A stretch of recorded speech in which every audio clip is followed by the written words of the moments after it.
Senin aylı gecen ovadın, seni dünyam ovadın. Baki bakar seni, dör diyen eller ovadın. Seyen seni, seyen seni, vatanımın yüreği. Aşka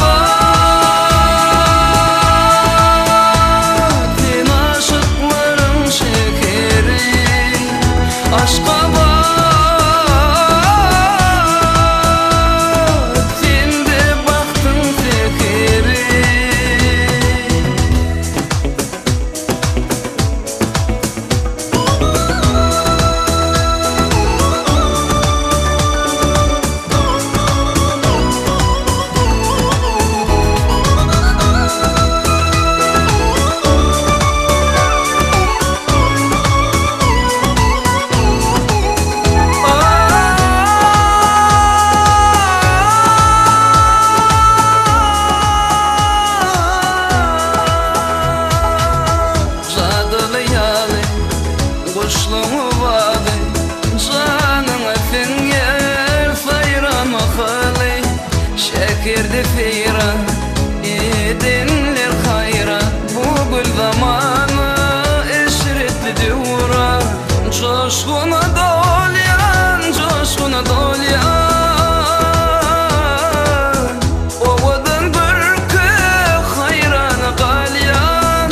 Bağların, dağların, bu büyük binaları seyen seni, seyen seni, vatanımın yüreği. Aşka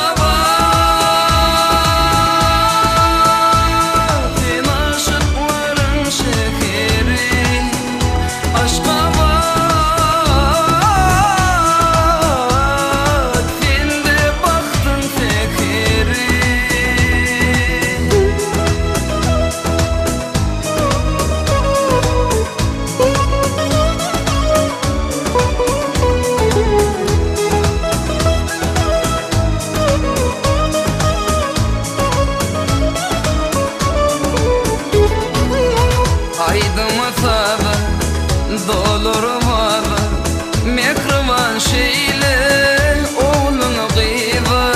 Her günle günde ötyer belinde, durmuşlar ağıtı aşkı vadında. Gözler kovun yar, gözler kovun yar.